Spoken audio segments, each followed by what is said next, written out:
Shalom, selamat pagi teman-teman semua yang ada di rumah. Hari ini kita bertemu kembali dalam ibadah remaja. Kita ibadah online seperti ini tidak akan mengurangi rasa sukacita untuk memuji Tuhan, iya kan? Tentu tidak. Nah, sebelum itu mari kita bangkit berdiri dan memuji Tuhan, yaitu bertemu dalam kasih-Nya.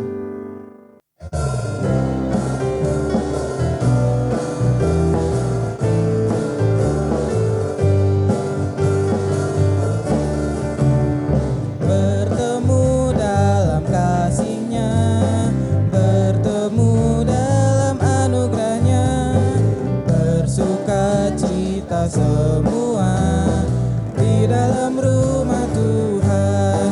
Oh saudaraku dan kau saudariku, Tuhan cinta dan mengasihimu. Mari bersuka cita semua di dalam rumah Tuhan.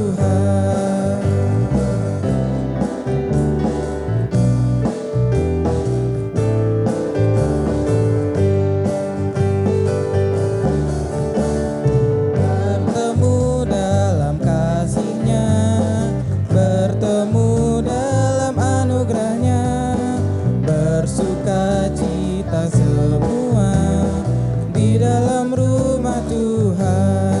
Oh saudaraku dan kau saudariku, Tuhan cinta dan mengasihimu. Mari bersuka cita semua di dalam rumah Tuhan.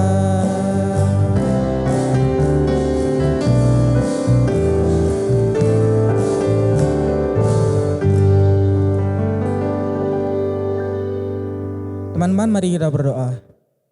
Tuhan, terima kasih karena Engkau sudah menyertai kami dalam tidur malam hari hingga bangun dalam keadaan yang sehat. Tuhan, sekarang kami akan mulai ibadah kami pada hari ini. Tuhan, tolong berkati kami agar kami bisa beribadah dengan baik. Terima kasih Tuhan Yesus, haleluya, amin. Ya, teman-teman masih tetap berdiri ya. Mari kita menyanyikan lagi satu pujian, yaitu Yesus Kekasih Jiwa.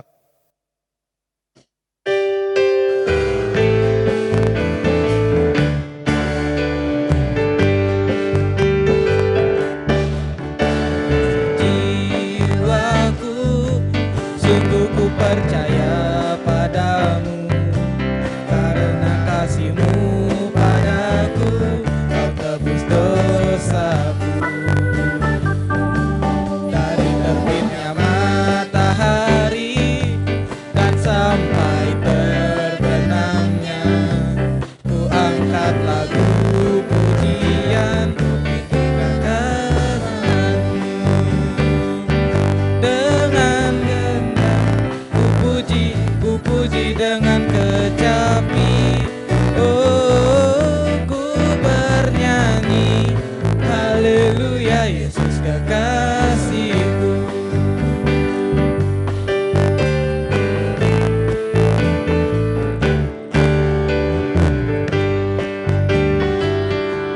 Yesus kekasih jiwaku, sungguh ku percaya padamu, karena kasih-Mu padaku, Kau tebus dosaku. Dari terbitnya matahari dan sampai terbenamnya, ku angkat lagu pujian, tinggikan nama-Mu. Dengan gendang ku puji dengan kecapi. Oh, ku bernyanyi, haleluya, Yesus kekasihku.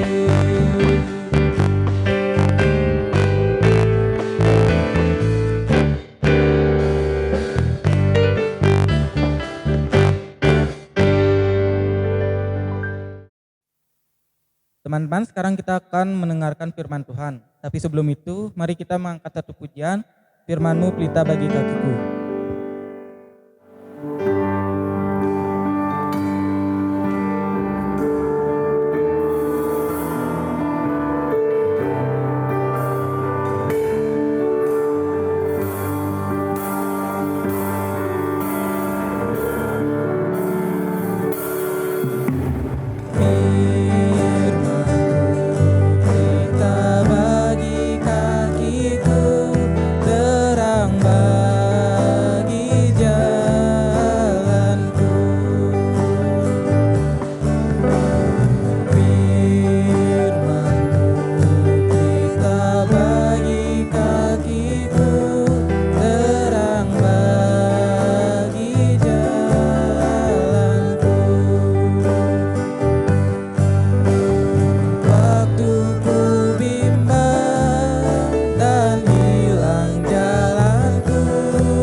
asal kau di dekatku, besertaku selamanya.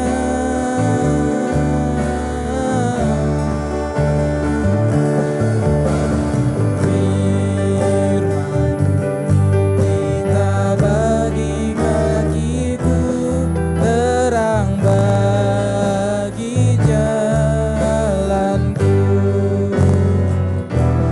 terang bagi jalanku.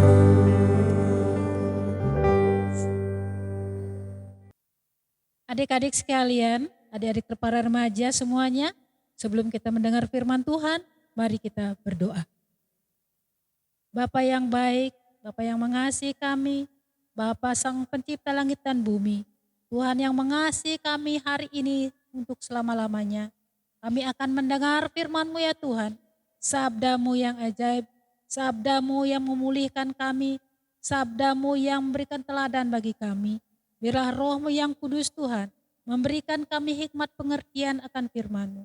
Mari Tuhan bukalah telinga rohani kami, mata kami tertuju kepada Tuhan, yaitu sabda-Mu yang baik hari ini.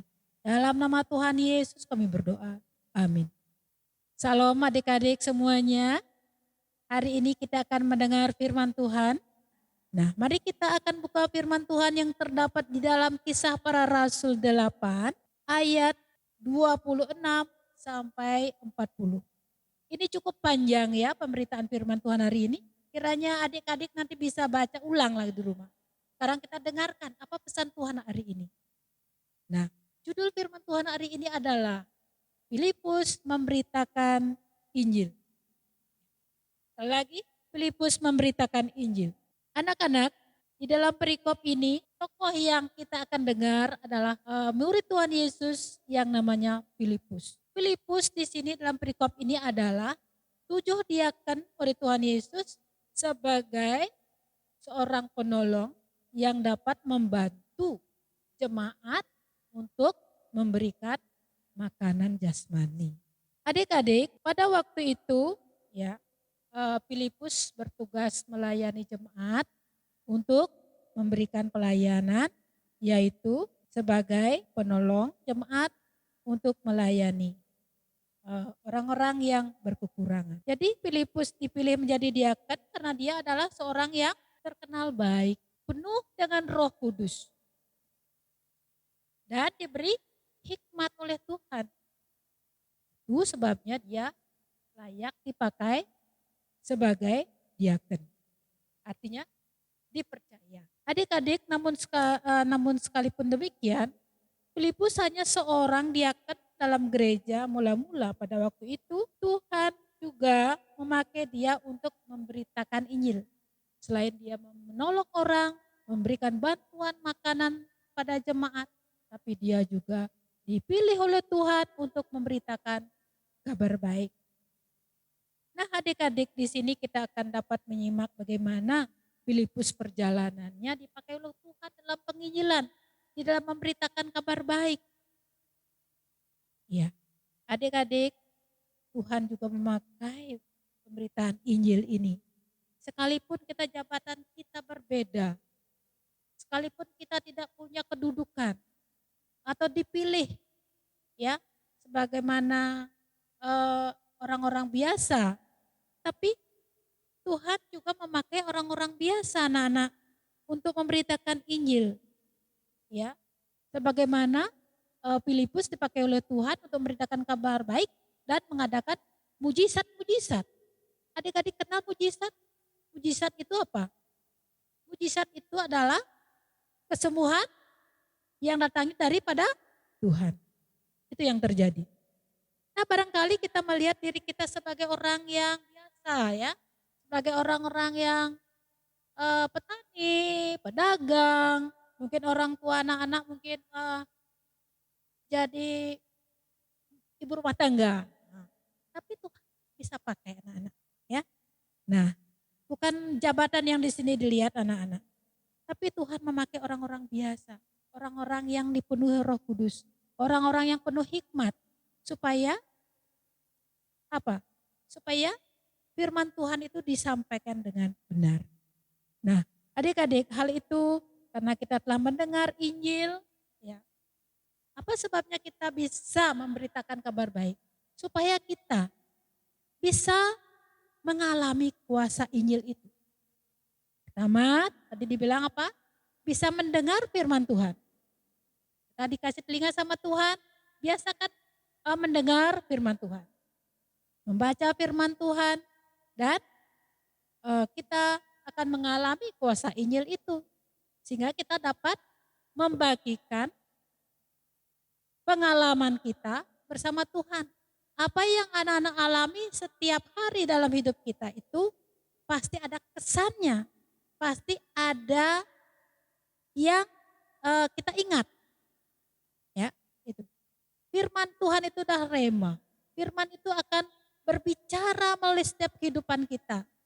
Dari hari lepas hari. Sehingga kita bisa memberitakan, menyampaikan kepada orang lain. Sehingga kita mengalami kuasa itu. Adik-adik, bagaimana kita mengalami? Apa tanda kita mengalami kuasa Injil itu? Kita akan mengecap. Mengecap bukan di lidah, tapi merasakan kehadiran Tuhan. Sehingga orang lain akan melihat anak-anak, melihat adik-adik sekalian. Bagaimana orang percaya itu dipenuhi oleh Roh Kudus, dipimpin oleh firman-Nya, didengar oleh orang lain, dilihat oleh orang lain. Sehingga kita menjadi berkat bagi banyak orang.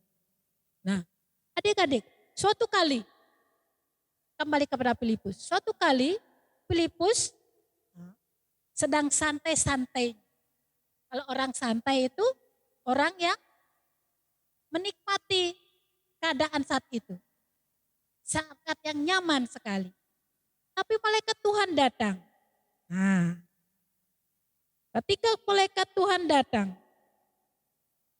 Tuhan berkata, melalui malaikat itu Tuhan berkata kepada Filipus agar dia bangun dan berangkat ke jalan yang ditunjukkannya.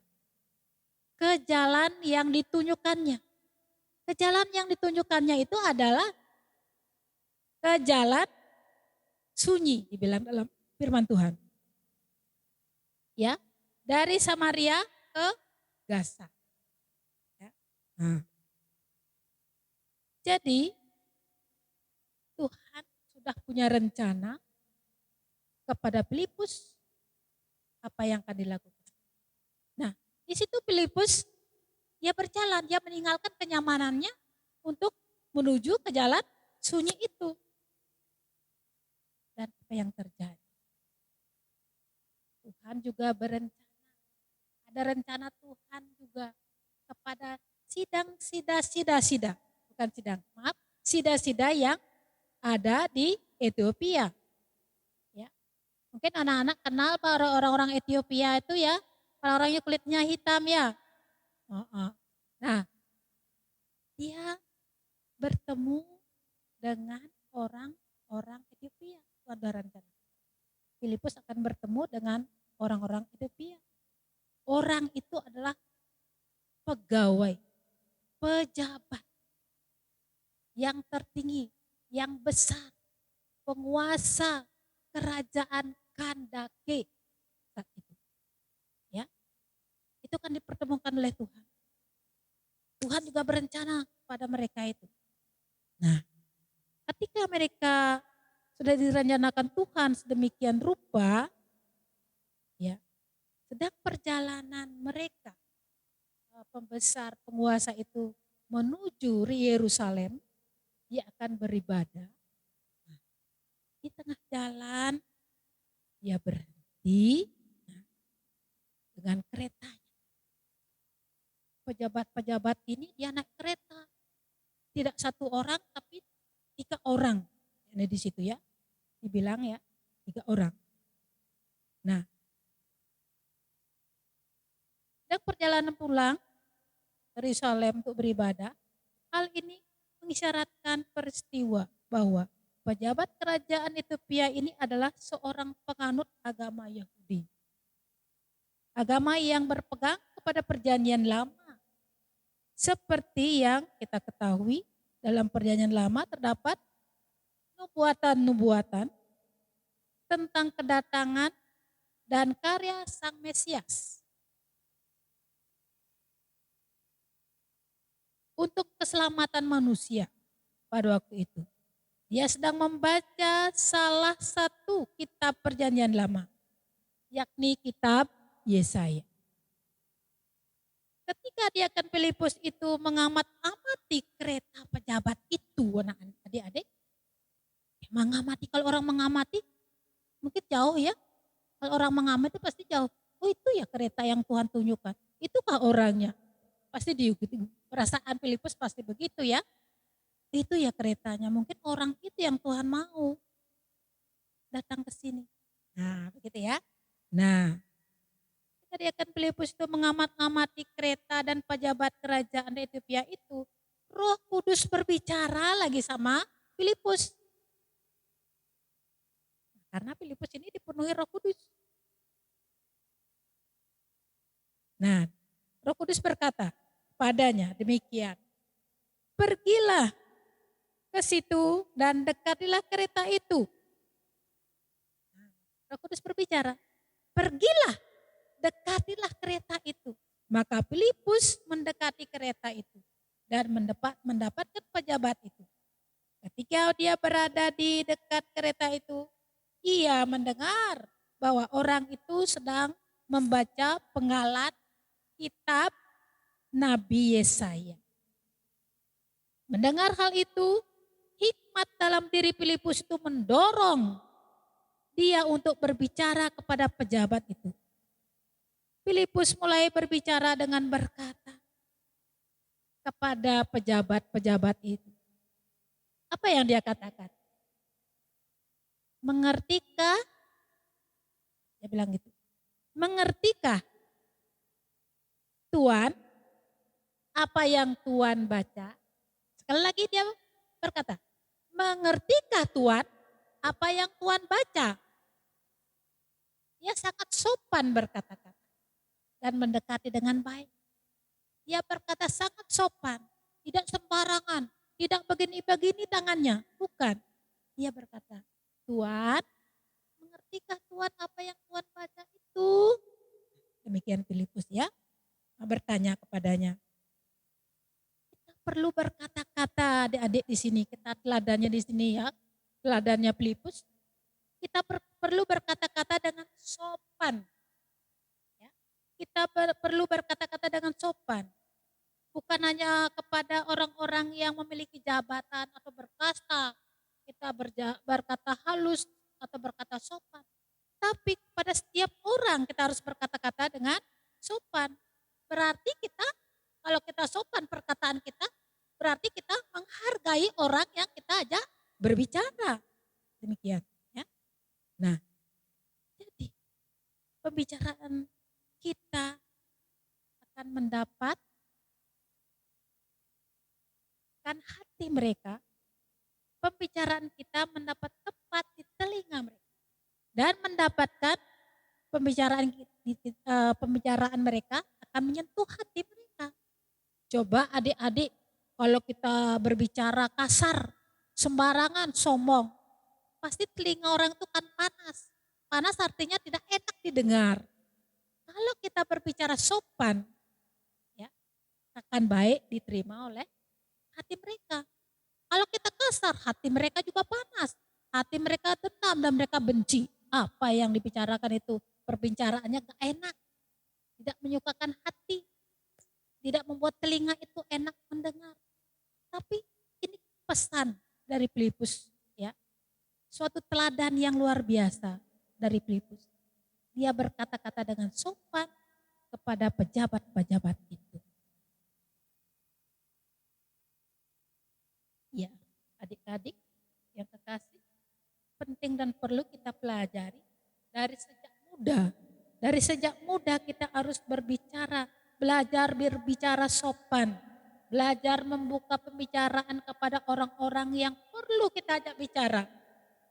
Dengan berlatih setiap hari untuk berbicara dengan sopan, bercakap-cakap kepada siapa saja. akan mendorong kita untuk memiliki banyak teman dan relasi. Kita akan disenangi oleh teman kalau pembicaraan kita baik, sopan, ya, dan pribadinya baik. Manapun kita berada kan menjadi berkat, adik-adik. Nah, ketika Filipus bertanya kepada pejabat itu jawab, adik-adik. Bagaimanakah jawaban pejabat-pejabat itu? Bagaimanakah aku bisa mengerti kalau bukan Tuhan yang membimbing aku? Nah, jawabannya bagus. Karena pertanyaannya tadi itu enak didengar. Jadi pejabat itu enak juga menjawab. Ya. Bagaimana Tuhan? Kalau Tuhan tidak memberikan saya pimpinan atau bimbingan, kalau bukan Tuhan yang membimbing, kalau bukan Tuhan yang membimbing saya akan tidak mengerti. Nah, demikian dia ya, pejabat itu. Dan rupanya pejabat itu dia membaca kitab Nabi Yesaya yang berbicara tentang juru selamat. Berbicara apa, anak? Adik-adik? Berbicara tentang juru selamat yang dibantai seperti anak domba yang dilucuti sedemikian rupa untuk menanggung utang dosa kita. Karena dosa kita yang besar begitu ditanggung oleh Tuhan.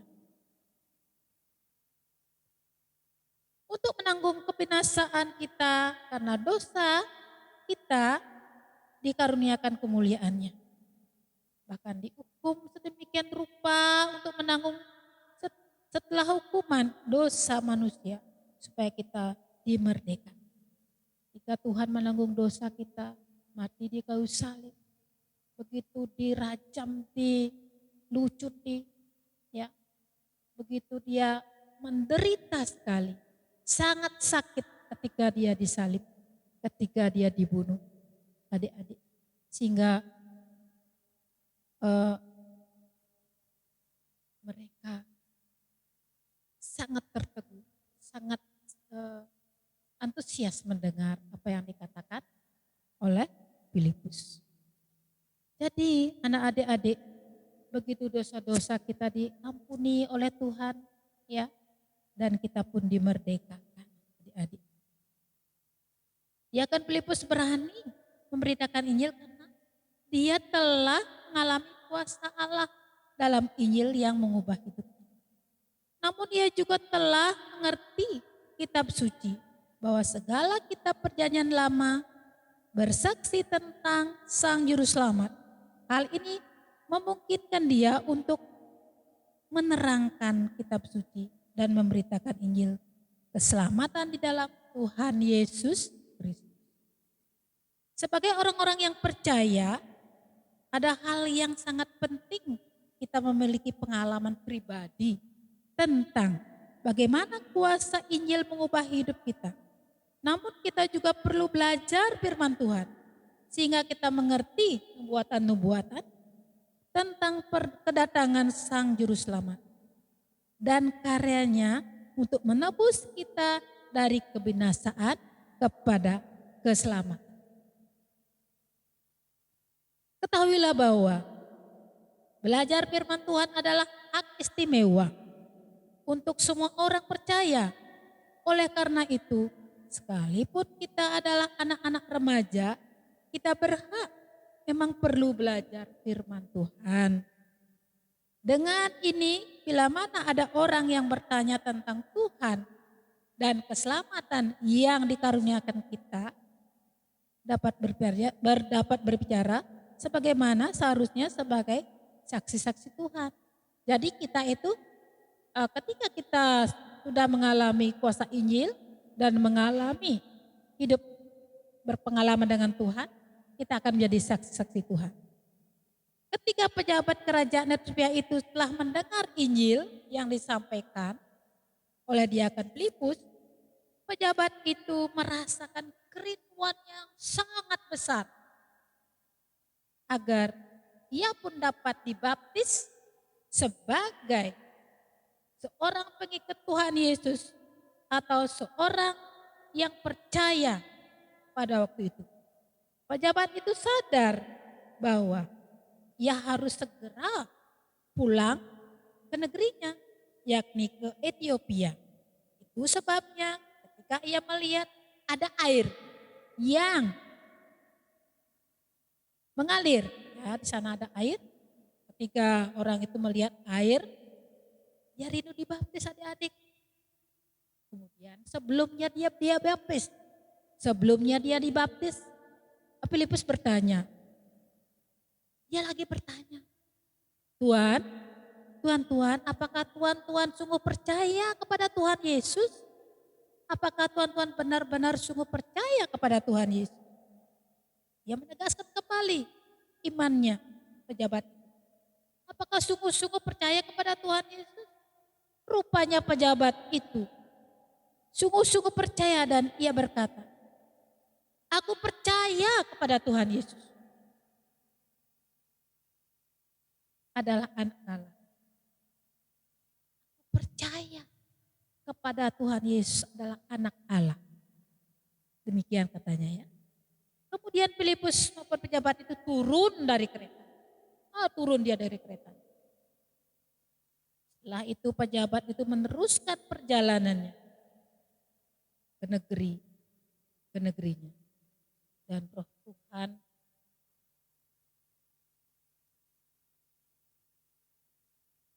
adik-adik, kembali ibu tadi menjelaskan bahwa ketika dia melihat air dan dia dibaptis di dalam nama Allah Bapa, Allah Putra dan Roh Kudus, kembalilah tuan-tuan itu ke negerinya, ke Ethiopia.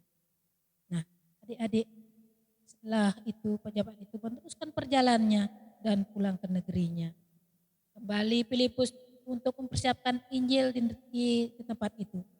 Filipus terus berjalan memberitakan Injil adik-adik. Nah, sebagai orang-orang percaya, hiduplah dan layanilah Tuhan. Dan hayatilah iman kita kepada Tuhan Yesus Kristus. Supaya kita penuh dengan kebaikan dan kita dikenal sebagai orang-orang baik. Berjalanlah dalam pimpinan Roh Kudus. Sehingga kita penuh dengan rohnya dan hikmat Tuhan ada pada kita. Ingatlah, apapun jabatan kita, ataupun sekalipun kita adalah anggota jemaat biasa atau orang-orang yang biasa yang tidak menduduki jabatan, Yesus berkenan memakai kita untuk memberitakan Injil. Yang penting adalah kita mengalami. Kita mengalami apa artinya percaya kepada Tuhan Yesus Kristus dan Tuhan yang memindahkan kita dari gelap pada terang. Kemudian gunakanlah hak istimewa kita di dalam mendengarkan firman Tuhan itu untuk belajar firman Tuhan. Supaya kita ketika ada orang yang membutuhkan penjelasan dari firman Tuhan mengenai karya keselamatan yang Tuhan Yesus sediakan bagi segala bangsa, kita dapat memberitakannya dan kita dipakai oleh Tuhan untuk membawa kabar keselamatan kepada banyak orang. Amin. Mari kita berdoa. Tuhan Yesus, sekalipun pemberitaan kabar baik ini tidak sempurna, namun kami percaya Tuhan Yesus, Roh Kudus-Mu akan berbicara terus dalam telinga mereka yang mendengar firman. Terima kasih Tuhan Yesus, jadikan kami anak-anak-Mu. Ini adalah alat-alat yang dipakai oleh Tuhan. Terima kasih Tuhan, pelayanan firman hari ini, Tuhan memberkati kami semuanya. Amin. Teman-teman, sekarang mari kita persiapkan persembahan kita. Mari kita persiapkan persembahan kita dengan baik. Tapi sebelum itu, mari kita angkat pujian dari NKB 199 yang berjudul Sudahkah yang terbaik kuberikan.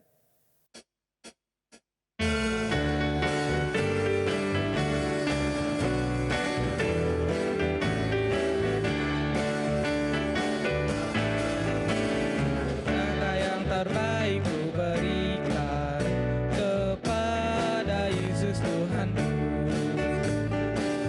Pengorbanannya di Kalvari diharapkan terbaik bagiku. Apa yang terhilang telah ku cari dan ku lepaskan yang terbelenggu.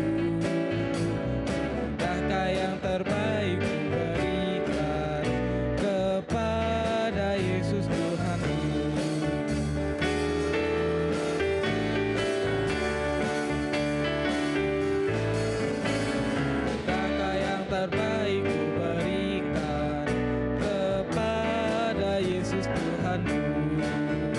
Besar pengorbanannya di Kalvari, diharapnya terbaik dariku. Berapa yang terhilang telah ku cari, dan ku lepaskan yang terbelenggu.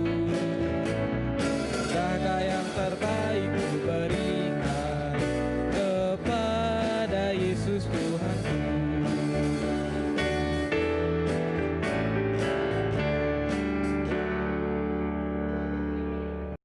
Teman-teman, mari kita membawa doa persembahan sekaligus menutup doa ibadah hari ini. Mari kita berdoa.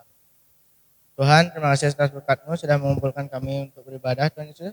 Tuhan Yesus berkati, sekarang kami membawa doa persembahan, Tuhan Yesus berkati kiranya berguna bagi nama-Mu saja, dan berkati juga tangan-tangan yang memberikan supaya mendapat berkat yang berlimpah. Dan sekarang kami akan menutup ibadah kami, berkati juga ibadah yang akan datang, Tuhan Yesus berkati supaya berjalan dengan lancar. Terima kasih Tuhan Yesus. Haleluya.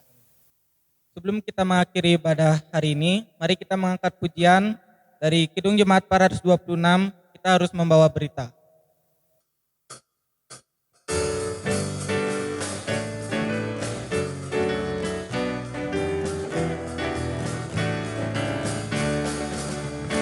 Kita harus membawa berita pada dunia dalam gelap tentang kebenaran dan kasih dan damai yang menetap, dan damai yang menetap, karena gelap jadi remang pagi dan remang jadi siang terang. Kuasa Kristus kan nyata, ramani dan cemerlang.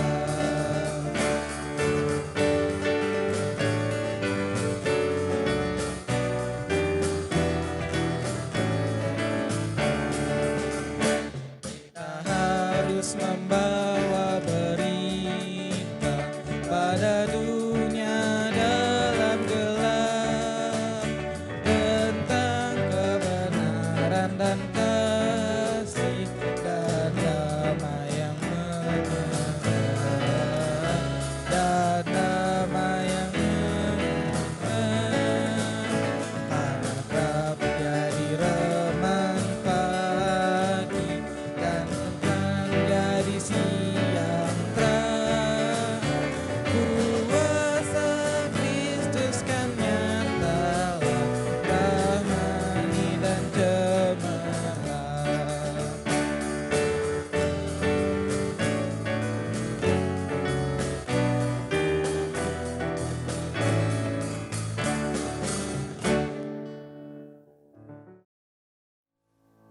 Oke teman-teman, ibadah kita sudah selesai.